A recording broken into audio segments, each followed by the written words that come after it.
우리 예언서로 말씀의 은혜를 나누고 있습니다. 예언서는 그 시대적 배경을 가지고 있습니다. 우리 북이스라엘에서 우리 활동하던 예언가가 있고요. 또 남유다 왕국에서 활동하던 예언가가 있고 또 그 시기가 있습니다. 에스겔이 활동하던 시기는 어떤 시기입니까? 이제 바벨론이 침공해서 이게 그때 국제 정세하고 연결이 다 있지 않습니까? 이스라엘은 하나님을 의지하고 주변 강대국들이 많이 발현하고 있었어요. 하나님만 의지하고 그 나라를 세워나갔어야 되는데 그렇지 않고 다시 사람의 힘을 의지하다가 그 중간에서 자기 머리를 쓰고 꾀를 쓰다가 역사적 배경으로 보면 오늘 우리가 신앙한 이 삶과 전혀 적용이 안 되는 그런 말씀일 수도 있어요. 오늘 이런 상황과 우리가 상황이 전혀 같을 수가 없으니까. 근데 말씀을 깊이 묵상하면 어저께도 말씀드렸지만 계속 이런 말씀 나올 때마다 우리 말씀드렸지만 우리에게 주어진 도전이 중요한 도전이 있어요. 사랑하는 성도님들, 오늘도 마찬가지입니다. 저와 여러분들이 이 새벽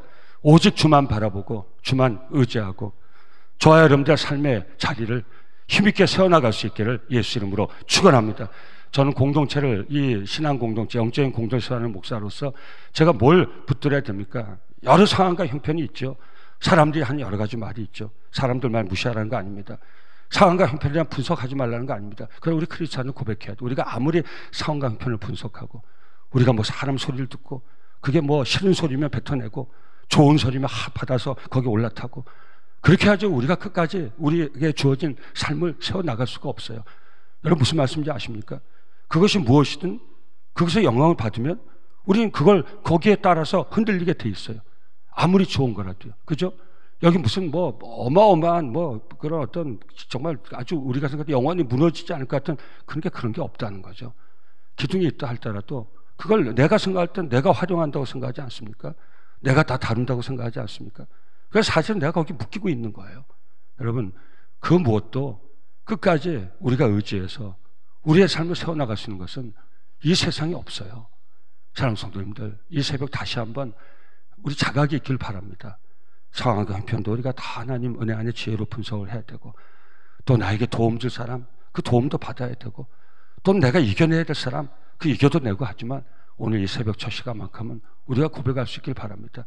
그러고 저러고 해서 살아갈 수 있는 내 삶의 한계가 굉장히 빨리 온다는 거 우리 깨닫고 다시 한번 오늘 이 새벽 첫 시간 우리 하나님 앞에서 저와 여러분들의 삶을 힘있게 세워나갈 수 있는 그 하늘의 지혜, 하나님을 의지할 수 있는 굳센 믿음을 다시 얻을 수 있기를 예수 이름으로 축원합니다.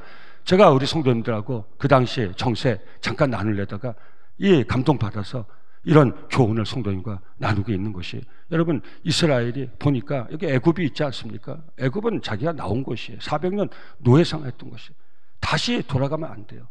근데 애굽으로 다시 돌아가려면 왜? 아수르가 치고 나오니까 이 남유다 왕국이 아수르를 이기려니까 애굽과 동맹을 맺어야 돼요. 근데 아수르 뒤에 바벨론이 일어나는 걸 누가 알았어요? 그러니까 아수르하고 애굽과 동맹을 맺어서 아수르를 치려니까 아수르 뒤에 있는 그 당시에는 아수르가 제일 컸어요.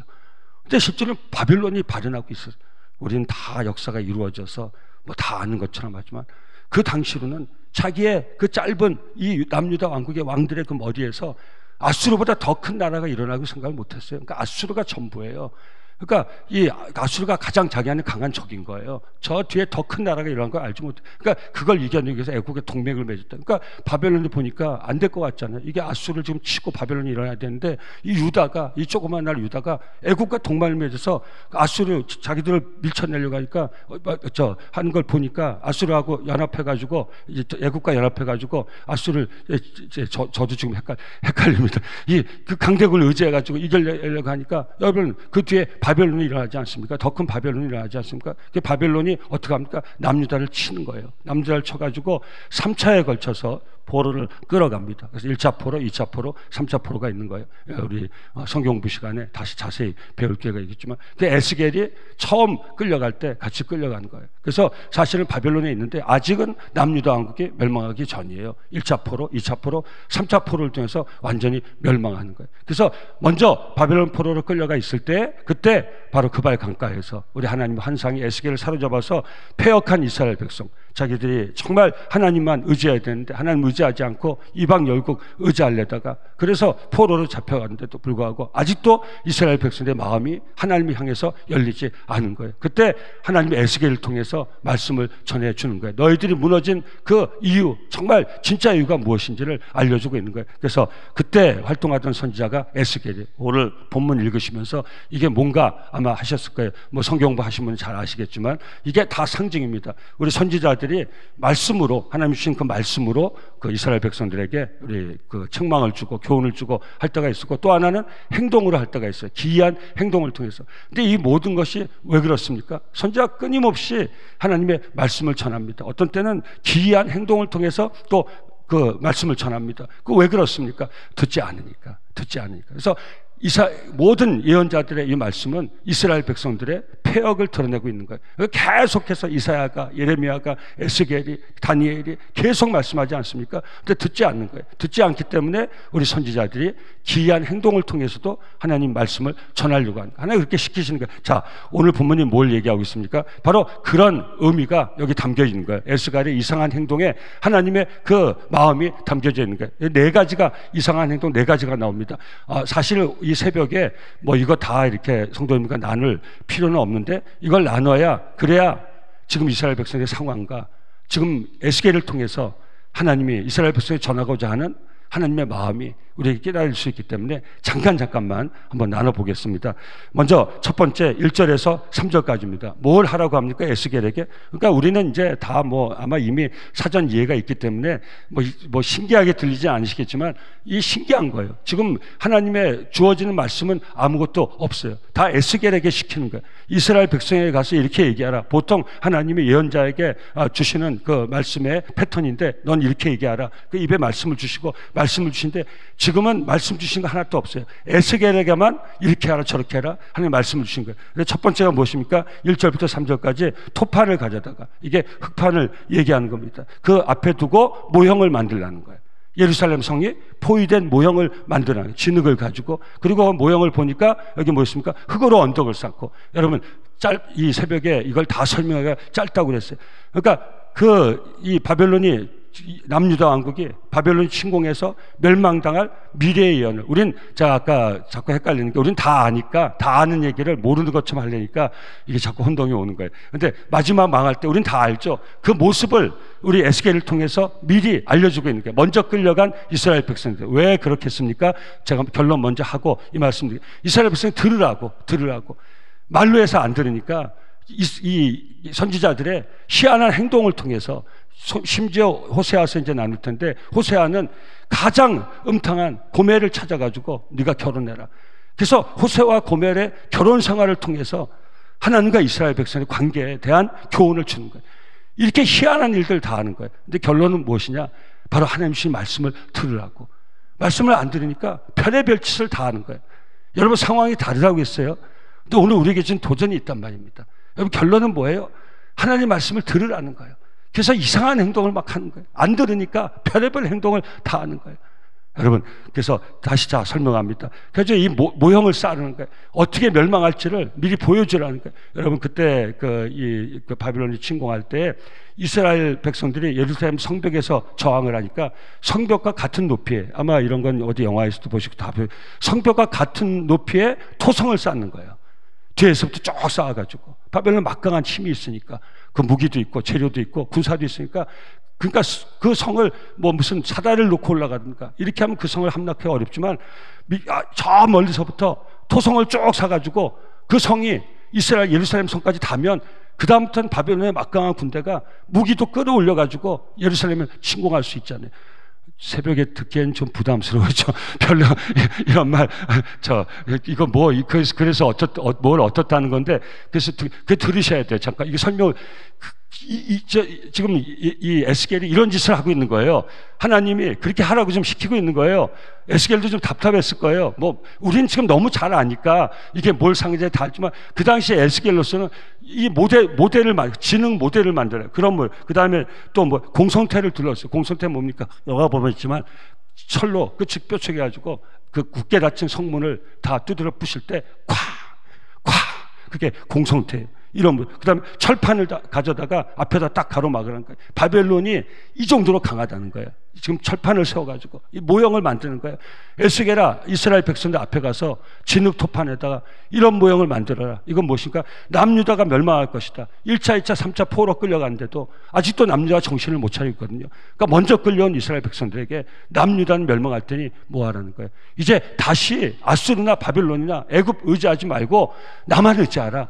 이런 메시지를 주고 계신 거예요. 근데 이런 상징적인 행동을 통해서 주고 있어요. 자, 두 번째는 무엇입니까? 4절부터 우리 6절까지 말씀입니다. 이제 왼쪽으로 누라는 거예요. 그거 뭐라고 합니까? 네가 눕는 날수대로 그 죄악을 담당하는 것. 에스겔에게만 알려주는 거예요. 이스라엘 백성들은 몰라요. 근데 보니까 에스겔은 뭐래요? 한쪽으로는 왼쪽으로 누는 거예요. 왼쪽은 그 북을 얘기하는 거예요. 그러니까 북이스라엘의 그 죄값을 치르는 상징으로 바로 왼쪽으로 누우라는 거예요. 그거 얼마를 있으라고 합니까? 390일. 여러 가지 해석이 있는데요. 북이스라엘이 하나님 앞에 더 범죄를 많이 했어요. 이스라엘에서 1일은 1년이에요. 그러니까 390년을 상징해요. 390년 동안 이스라엘 왕국이, 여러분들 역사 계산해 보면 압니다. 북이스라엘이 하나님께 범죄한 게 390년.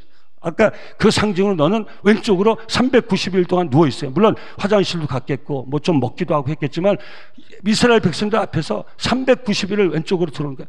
그 이스라엘 백성이 이상했을 거 아니에요. 거의 1년 가까이 누워있으니까. 이제 그렇게 실행했겠죠. 우리는 한편에 다 이루어지는 걸 보니까 여러분 좀 지루하셔도 이걸 따라오셔야 돼요. 그 다음에 오른편을 누르라니까. 오른편은 40일. 여기 있습니까? 남유다 왕국의 정통성이 있어요. 북이스라엘은 선한 왕이 거의 없었어요. 남유다 왕국 그래도 선한 왕들이 있었어요. 그 개혁을 통해 가지고 다시 하나님께 돌아가려는 선한 왕들이 있었어요. 그래서 북이스라엘의 죄값은 390년의 죄값 390일이에요. 남유다 왕국의 죄값은 다른 해석도 있지만 이 해석이 제일 타당해요. 남유다 왕국의 죄값은 40년 죄값이에요. 이게 40일이에요. 왼쪽으로 드러누워 있고 오른쪽으로 드러누워 있고 별의별 죄를 다 하지 않습니까? 왜? 하나님의 말씀을 들으라고. 왜? 그냥 말씀 자체로 듣지를 않으니까 기이한 행동을 하는 거예요. 흙판을 만들고 모델을 만들고 왼쪽으로 드러누워 있고 오른쪽으로 드러누워 있고. 사랑하는 성도님, 지금 어떤 생각 드십니까? 빨리 오늘 말씀 묵상을 통해서 얻는 교훈을 빨리 주세요. 그죠? 여러분 무슨 말씀입니까? 이제 조금 말씀을 들어야겠다는 생각 안 드세요? 아직도 안 드세요? 자, 그럼 세 번째 여러분 무슨 말? 미친 짓을 하니 미친 짓을. 여러분 이렇게 하면 여러분들 좀 설득이 될까? 이건 그냥 이 본문을 설명하기 위해서 한 거예요. 제가요 그냥 여기 딱 서가지고요, 사랑하는 성도님들, 하나님은 사랑이십니다. 우리도 사랑하며 삽시다. 이렇게 하질 않아요. 하나님은 사랑이십니다. 사랑하는 성도들 사랑하며 삽시다. 이렇게 별의별 짓 다 한다. 왜 그렇게? 아니 이 본문 설명하기 위해서 하는 거예요. 잘 이해하고 계세요. 왜? 졸기도 하시고 주무시기도 하시고. 제가 딱 보니까 이 본문을 설명하기 위해서 제가 예를 드는 거예요. 비유를 알아들으시라고. 그거 아니에요. 근데 제가 여기서 보니까 전혀 들을 마음이 없으셔.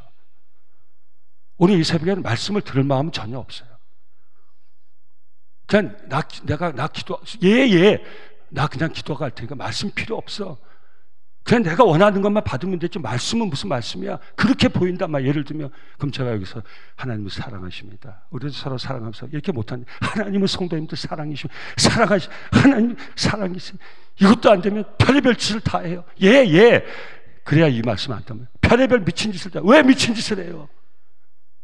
왜 미친 짓을 해요? 제가 쓸데없이 이 새벽에 왜 미친 짓을 해요? 조용조용해도 청력이 완전히 바닥에 떨어지지 않은 분 다를 텐데 왜 이렇게 간절한 마음으로, 왜 이렇게 소리를 지르면서 이 본문이 이야기 왜? 근데 여러분 목사님 왜 그러십니까? 미쳤습니까? 에스겔은 지금 어떻게 하겠어요? 흙판을 갖다 놓고 뭘 모형을 만들어요. 걷다 뭐 흙성을 쌓아, 걷다 무슨 철판을 또 갖다 놔, 걷다 공성태 모델을 갖다 놔. 뭔 짓 하는 거야? 그리고 갑자기 왼쪽으로 들어 390일 동안 왼쪽으로 들어. 이게 1년 가까이 이스라엘 백성들에게 보여진 모습이에요. 오른쪽으로 40일 들어놓여 있어. 예. 그 다음에 오늘 표정이 이제 빨리 결론 말씀하시면 결론 갈 텐데 아직도 조금 더 해야 결론을. 자, 세 번째 사랑하는 성도들, 9절부터 7절부터 너는 또 내 얼굴로 예루살렘 쪽에 향하여 팔을 걷어 올리고. 이거 뭐지? 바벨론 힘을 얘기하는 거예요. 팔을 걷어 올리고, 이 모습은 뭐예요? 이제 바벨론이 이 정도 힘이 있다는 거예요. 이스라엘 백성이 별 미친 짓 다 하죠. 팔까지 양복을 벗어 제끼고 와이셔츠를 팔을 걷어 올리고 힘을 자랑하는, 이런 식으로 바벨론이 이렇게 강하다는 거예요. 이렇게 강한 바벨론이 너희가 애굽하고 협약 조약매에서 이길 수가 없어. 아수르가 제일 강한 것 같아서 아수르만 이기면 다 모든 그 억압에서 풀려날 것 같지만, 아수르 뒤에 바벨론은 아수르보다 더 강해. 그 너희가 아무리 힘을 써도 너희가 위에 뛰는 놈이 있다고. 너희는 너희 힘으로는 절대 주변 강대국의 발현 가운데 너희 나라를 보존할 수가 없어. 너희가 어떻게 지금 이 시간 이 자리 너희가 어떻게 있어? 애굽에서 400 노예생을 어떻게 나왔어? 홍해를 어떻게 갈랐어? 40년 광야를 어떻게 살아왔어? 여러분, 오늘도 다르지 않아요. 오늘 살아갈 힘, 내일 살아갈 힘, 그 진정한 힘이 어디 있는가를 우리 크리스찬들은 다시 확인하려면, 내가 어제 산 힘, 내가 어제를 살아갈 수 있었던 우리는 은혜죠. 그것이 무엇인지를 오늘 다시 깨닫고 바로 그 은혜만을 구할 때 오늘 진정으로 살아갈 수 있는 힘을 얻을 수 있고, 내일을 살아갈 수 있는 힘, 은혜를 얻을 수 있고, 우리가 죽을 때까지, 죽음 이후까지 영원한 생명을 살아갈 수 있는 삶을 살아갈 수 있는 그 힘을 다시 우리가 찾고, 그 힘 다시 붙들고 승리할 수 있다. 바로 선지자들의 기이한 행동을 통해서 하나님 이걸 알려주고 계신 거예요. 세 번째 기이한 행동이 무엇입니까? 팔을 걷어 올리고 예언하라. 바벨론이 이렇게 강하다는 거 알려준. 줄로 너를 통하니 바벨론은 강하기 때문에 너는 묶일 수밖에 없어. 네 힘으로 아무리 버텨봐야 너는 밧줄로 꽁꽁 묶일 수밖에 없어. 네가 이스라엘 백성 앞에서 네가 스스로 줄을 먹고 팔을 걷어 올리고 바벨론이 강하기 때문에 바벨론에게 저행하다가는 이 꼴밖에 될 수 없다는 걸 이스라엘 백성에게 보여주라는 거예요. 밧줄에 묶여서, 이스라엘 백성 앞에서 밧줄에 묶여서. 무슨 말씀인지 아시겠죠? 왼쪽으로 누워 390일, 오른쪽으로 누워 40일, 밧줄로 꽁꽁 묶어서 꿈틀꿈틀 움직이지 못하는 너를 이스라엘 백성에게 보여줘. 아무리 너희가 난리를 쳐도 바벨론이 이길 수 없고 아수라도 이길 수 없고 그 누구도 이길 수 없다는 거. 여러분, 자, 마지막 무엇입니까? 9절부터 너는 밀과 보리와 콩과 팥과 조와 귀리를 가져다가 한 그릇에 담고 널 위해 떡을 만들어 네가 옆으로 눕는 날 수고 390일 동안 먹되 너의 음식물 따라 하루 20개씩 또 물도 6분의 2. 이건 먹고 살 수 없는 가장 소량의 음식이에요. 이제 너희가 다시 내게 돌아와서 나를 의지하지 않고는 이런 삶, 기근과 핍박과 환난과 정말 그저 간신히 살아가는 그런 삶밖에는 살 수가 없다. 그걸 알려주는 거예요. 자, 보세요. 12절, 인분 불을 구워. 이건 부정한 거예요. 사람 똥으로 불을 구워서 음식을 만들면 부정한 거예요. 이건 할 수 없어요. 그래서 에스겔이 하나님, 전 여태까지 부정한 거 안 먹고 살았습니다. 하나님이 함께 하시지 아니하시면 우리가 하기 싫어도 우리가 하기 싫은 거, 정말 그리스도인으로서 정말 비참한 거, 그것도 할 수밖에 없는 처지가 될 수도 있다는 거. 오늘 이게 다 우리하고 연결이 되지 않습니까? 그러니까 하나님 허락하시죠. 15절에 쇠똥으로 인분을 내요. 쇠똥. 그러니까 너 그러면 쇠똥 가지고 너 불펴 먹어라. 네가 그렇게 부정한 거 못 먹든 하나님 떠나면 이 모든 것들, 네가 자랑하던 네 자기의, 나는 한 번도 부정한 거 먹어본 적이 없습니다. 에스겔아, 그런 소리 하지 마. 네가 그렇게 거룩하게 살 수 있었던 것도 내 은혜야. 내 은혜 빠지면 너는 비참하게 돼. 너 똥 먹고 사는 인생밖에 안 돼. 네가 부정한 거 안 먹고 여태까지 거룩하게 살았다고? 나와 함께 하지 않으면 너는 하루아침에 똥과 같은 인생이 되는 거야. 이런 메시지를 보내고 있는 거예요. 그러니까 무슨 말씀입니까? 들으라는 거죠. 하나님 말씀을 들으라는 거죠. 예레미야서 6장 10절, 내가 누구에게 말하며 누구에게 경책하여 듣게 할고, 보라, 그 귀가 할례를 받지 못하였으므로 듣지 못하는도다. 보라, 여호와의 말씀을 그들이 자신에게 욕으로 여기고 이를 즐기하지 아니하니. 잠언서 5장 11절, 두렵건대 마지막에 이르러 내 몸 내 육체가 쇠약할 때 네가 한탄하여 말하기를 내가 어찌하여 훈계를 싫어하며 내 마음이 꾸지럼을 가벼이 여기고 내 선생의 목소리를 청종하지 아니하며 나를 가리킨 이에게 귀를 기울이지 아니하였던고. 많은 무리들이 모인 중에서 큰 악에 빠지게 되었느라 하게 될까 염려하노라. 그러면서 잠언서 6장 23절 대저 명령은 등불이요 법은 빛이요 훈계의 책망 곧 생명의 길이니라. 아멘. 사랑하는 성도님들, 오늘도 우리에게 이런 과제가 있다는 거예요. 저와 여러분들이 누구에게 훈계를 받습니까? 누구에게 경책을 받습니까? 그럼 다시 여쭤봅니다. 저나 여러분들이 훈계나 경책이 필요 없습니까? 필요 있습니다. 우리 꼬맹이 어린애들만 훈계와 경책이 필요한 게 아니에요. 어른들도 혼나야 돼요. 저도 혼나야 돼요. 저도 경책을 받아야 돼요. 여러분, 마찬가지로 말씀드린 거예요. 그래요, 안 그래요? 애들만 혼나야 돼요. 우리 자녀들만 혼나야 돼요. 자녀들만 어려서 어린 짓 해요. 우리 애들만 어려서 어린 짓 해요. 저와 여러분들은 어린 짓 안 해요. 저와 여러분들 유치한 짓 안 해요. 그래요, 안 그래요? 잘 보시면요, 우리가 아이들에 비해서 어른이 되고 나이가 있고 우리가 산 삶의 경험과 연륜이 충분히 쌓였다면 우린 더 혼나야 돼요. 애들은 아직 어리니까, 애들은 아직 모르니까. 여러분, 우리 공동체 모습 가운데 그런 모습 있지 않습니까? 우리가 사는 삶의 자리에서 그런 모습 있지 않습니까? 혼나야 돼. 누가 혼나야 됩니까? 저와 여러분들이 혹시 하나님 앞에 서면 유치한 어린아이 같아서 하나님 그렇게 감동을 주시고, 여러분 그죠? 너무 어렵게 생각하지 마세요. 그렇게 사랑하면 살려는데 살면 되지. 용서하면 살려는데 좀 받아들이고 살면 되지. 목사님이 목사님이 해보세요. 목사님이 해보세요. 그 사랑할 수 있나? 목사님이 해보세요. 거기까지 용납할 수 있나? 하나님도 기뻐하신 삶의 과제, 그것이 혹시 내 의가 되어 있지 않습니까? 나는 한 번도 그런 일을 해보고 산 적이 없어요. 그게 다 저런 사람이 하는 짓이지 난 한 번도 그런 짓 해보고 산 적이 없어요. 여러분, 다시 말씀드립니다. 사랑하는 성도님들, 오늘 본문의 에스겔의 이 기이한 행동이 이스라엘 백성들에게 그런 이유였어요. 또 오늘 우리에게는 아무 상관이 없어요. 이 말씀이. 아니요, 상관이 있어요. 우리 하나님이 오늘도 여러 가지 모습으로 저와 여러분들에게 말씀하십니다. 기록된 말씀을 통해서도 말씀하시고, 저는 빼겠습니다. 제가 들어가면 객관성이 없어지니까. 여러 가지 모양으로 말씀하세요. 어떤 데는 좀 언짢은 일을 통해서도 하나님 우리에게 말씀. 그죠? 에스겔의 기이한 행동을 통해서 하나님이 말씀하신다면, 오늘 하나님 우리에게도 이런 발락이 발람을 통해서 이스라엘 백성을 저주하겠다. 누가 막았어요? 당나귀가 막았잖아요. 당나귀가 뭐라고 합니까? 입을 열었어요. 주인이요, 한번 생각 좀 해보세요. 내가 언제 주인의 길을 막은 적이 있어요? 근데 내가 주인의 길을 막고 이렇게 입을 열어서 말할 정도면 주인이요, 한번 생각 좀 해보세요. 하나님은 당나귀 입을 열어서도 말씀하기 원하시는데 우리는 뭐라 합니까? 입 닥쳐 이놈아. 당나귀 입을 막아버리자. 그러니까 제 얘기를 하겠습니다. 상상치 않은 그런 일들이 벌어져요. 제가 그런 얘기까지 들으면서 목회를 해야겠어요? 아니에요.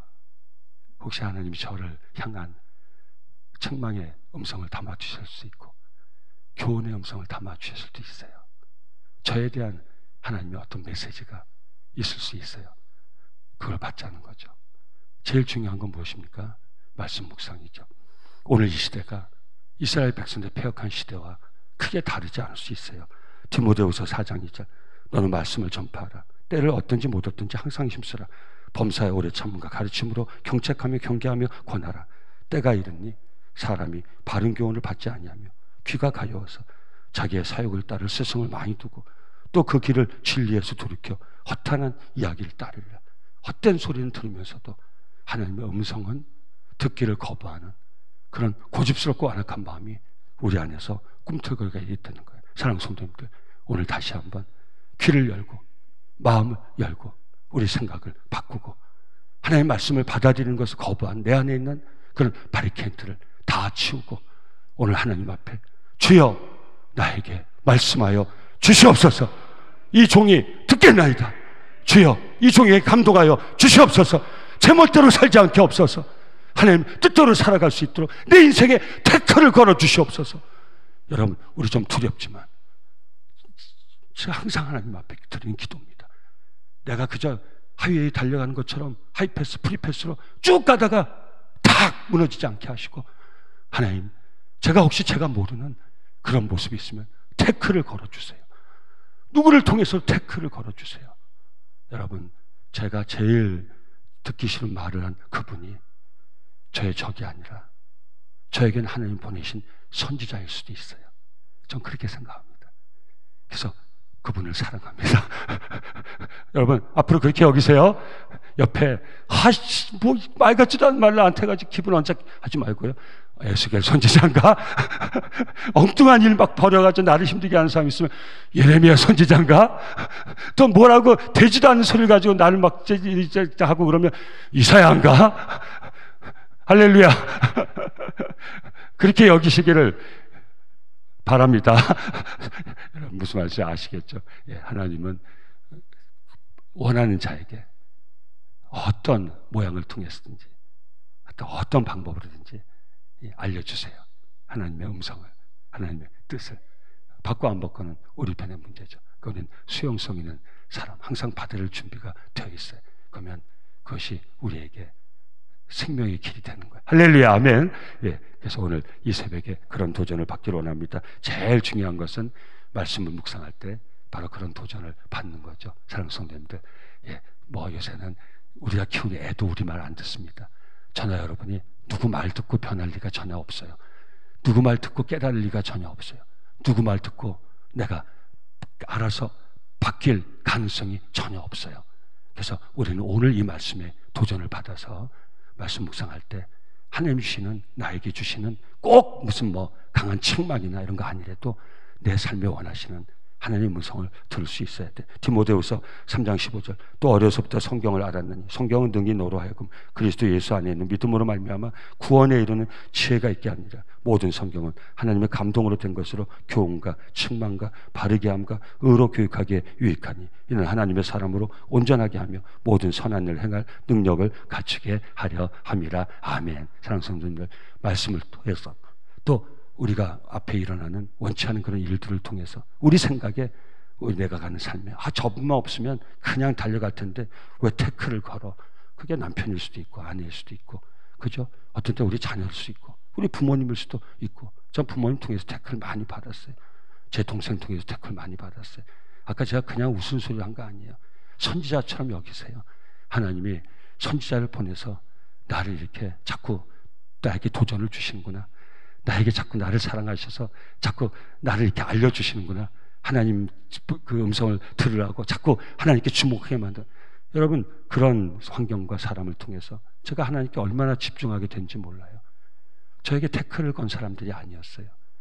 저로 하여금 하나님만 바라보게 해준 사람들이었어요. 하나님의 음성만 듣기를 사모하는 사람으로 바뀌게 도와줬어요.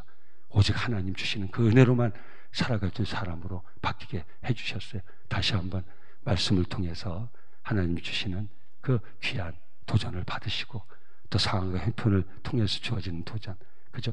또 사람들을 통해서 주어지는 도전, 그 도전을 받아서 그 가운데 하나님 들려주시는 하나님의 음성을 듣고 그 감동을 받아서 저와 성도님들의 평생의 삶을 아름답게 세워나가 승리하는 신앙의 삶을 꼭 살아갈 수 있기를 예수 이름으로 축원합니다.